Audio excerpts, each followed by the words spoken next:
tell one lie and all your truth will be questionable. Yogerayo ekirimba eki amazima go gonna bajja kuddamu bagateeke ku minzaani. Waliwo kola byensiriikiriddeako mbadde ngezaako okukisabika kubanga omuntu gwe njogerako ayinza okuba nga alaba ate saagala nnyo kulabisa bantu. Naye I know of a person bakawedinga, I think it's just a year.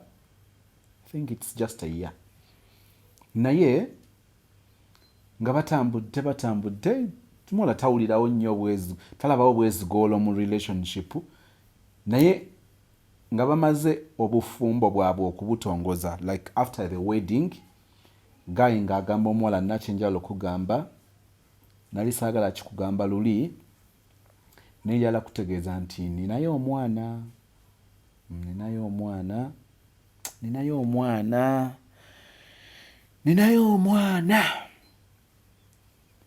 Mukimanyi nti abantu bakikozesa nnyo ekintu ekyo n'ateekateeka olunaku lwajja okugamba amazima ng'akimanyi tojja kivaamu.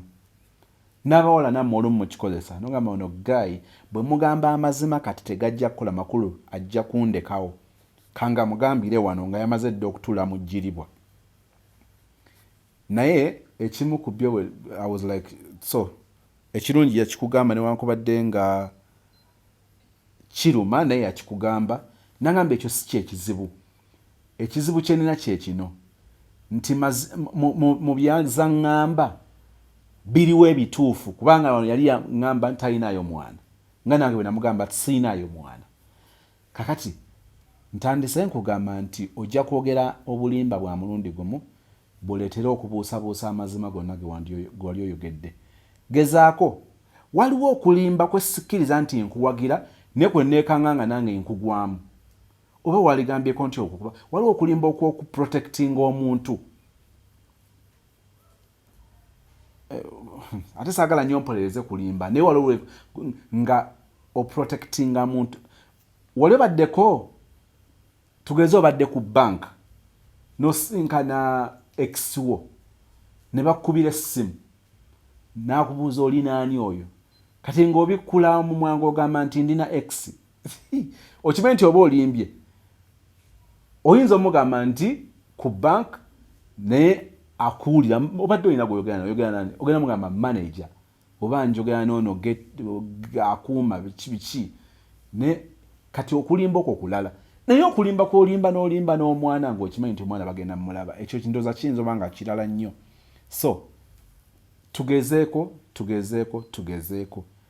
Ojja kwogera ekirimbo kimu buli mazima go bagateeke ku minzaani kati ate otandika ova mu mbeera kati ogamba nkulimba. Mu Love Lab ey'enkya kankibagambe leero omuwala guy yamulimba eggwanga n'amulimba ne location waali. Ngenda okukubira Chali kyesijja kwerabira nabuuzizza omuwala later nti wait a minute, okusinziira bwe wayogedde wagambye nti guy wo waggwanga bwe riti, is it true? Nti ya omuntu ono gwe njogedde wali mulimu amawanga agatabula ng'oyogera n'omuntu nga tonnaba mumulaba. So I was like kati mmuzzaayo ku kirala. Kazi wagambye nti guy abeerawa n'ayogera ekitundu nga wait a minute, guy yakulimba eggwanga yakulimba ne gy'abeera. Mujja byewulira nange bakyali. Naye waliwo ate ebimu abawala tubeeremu. Let me give an example. Engeri omukiga gy'ayinza okuŋŋamba nti nno Muganda nga mukiga kale omulundi okugamba nti Muganda oba kale omulundi okugamba nti Musoga nga balina ebigambo kati Katonda tebalina nnyo kigambo Katonda bwe ngamba Katonda ngamba ke simanyi lwaki ke yaabwe eba gi Gatonda gatonda kakati oli omugamba ndi omubuga okwaza wagamba oli waggwanga ki ndi musoga olimba toli musoga amazima gagatonda amazima gagatonda ndi musoga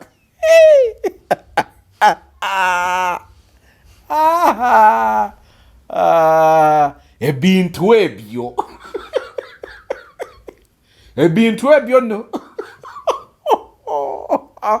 kaneme basesa kumacha kuno tugende mu love lab nolimba munne gwanga n'omulimba ne gyobeera. Hello. Hello. Yes, brother Alex. Good afternoon. I'm good, thank you. Well done for today. Thank you. Akakuba kakusanze listed. Yes, sir. Okay, Alex, onoyogerako ne Moses. Moses from where? Moses Tomumanyi. I am just calling you on behalf of someone. Oyina weda chikanga satu? But you don't sound fine. I'm okay. Okay. Yeah, waliwo mwana w'obuwala Alex.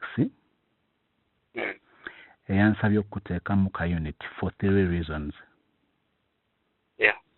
Ensonga esooka yagambye call Alex and tell him nti ayinza okuba nga yeerabiddemu akatonotono. But I just want to remind my Sempaka that I love him to the moon and back, from east to west, south to north. Okay. Nagamba nti gamba Sempaka that I have made promises. Motoksi zaffe mu kwogera kwaffe okw'enjawulo. I have made promises. Nganzo omwana w'obuwala. I am quoting. Hello.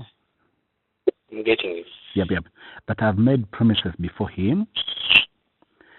And I want to assure him that I will stand by my word. Nti ebimu biyinza okulikka nga bikyali mu theory, but they will come to practicals as time come by. Nangamba ekyokubiri nti nsaba ongambire Alex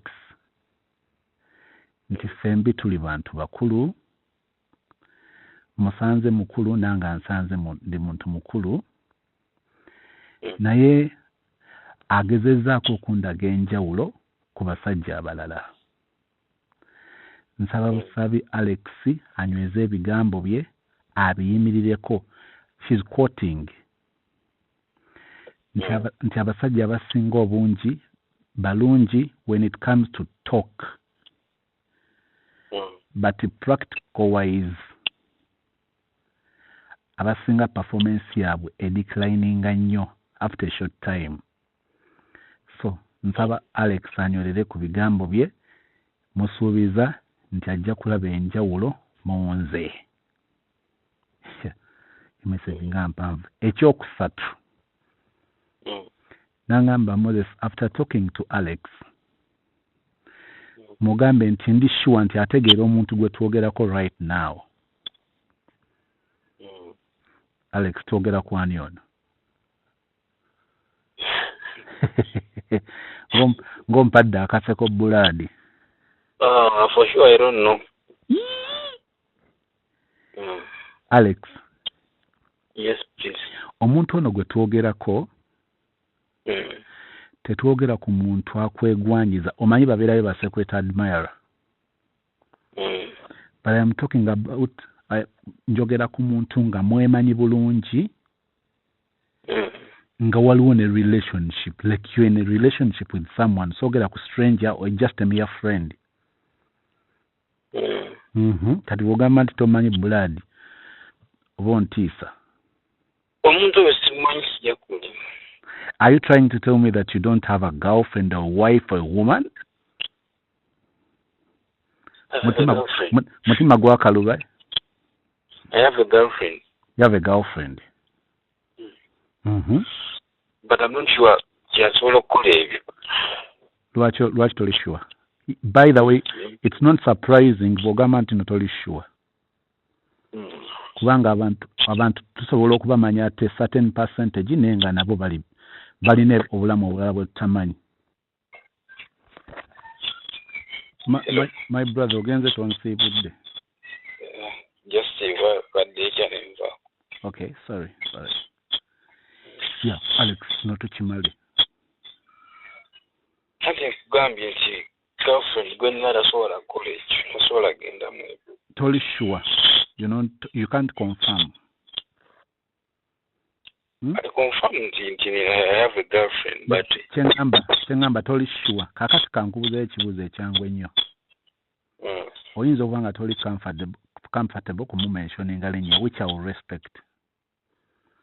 But again, nandyagadde ye ng'omuntu ategeere nti gwe twogerako ne bwe tuba tetumwogedde mannya, nnyinza okubuuza ekibuuzo ekiri simple.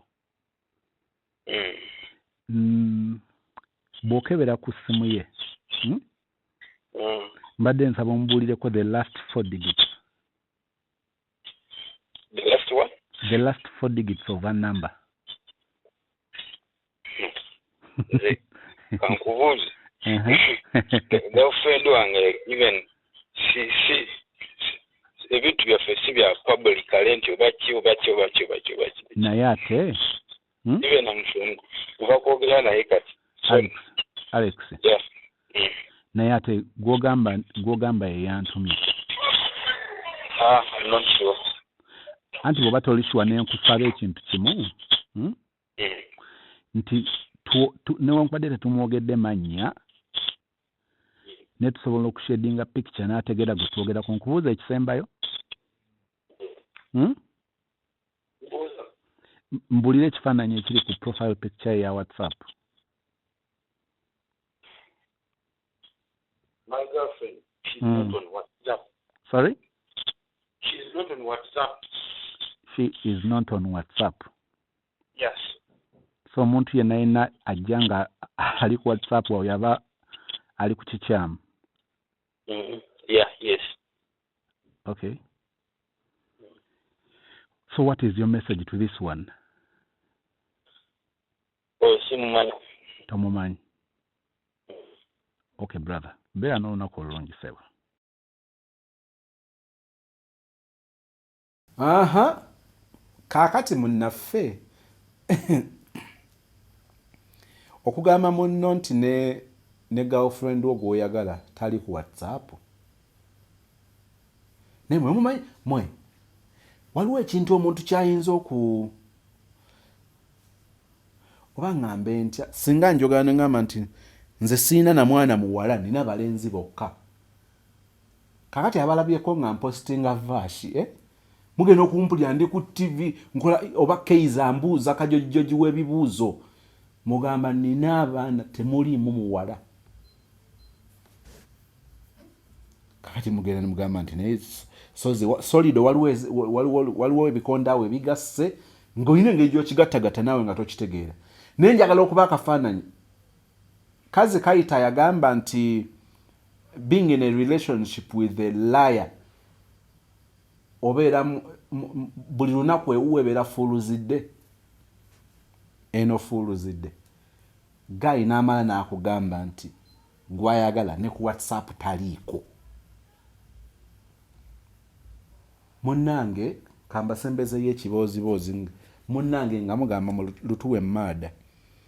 Ngamba omuwala gwe nno omulenzi ono okusinziira ku bye twogedde njagala ogatte kino nekino omulenzi akulimba omuwala yakuba bukubi ssimu n'alikwestinga video konze fine n'angamba nkubuye esozi tolaba ebyo byeyogedde bulijjo mbiraba naye nga njagala kukakasa gayo nannimba ne mugamba kakati olowooza okulimba amaze ayinza okuddamu okulimba n'agamba tasobola ne mugamba n'ensonga lwaki agenda kusobola okuddamu omulimba n'ambuuza lwaki ne mugamba bw'aba asobodde okukumatiza n'akutambuliza mu bulimba obwo ku bino bye nkugambye n'akutambuliza mu bulimba obwo ebbanga lino gayo yagenda kuddamu akulimbe. N'agamba over my dead body.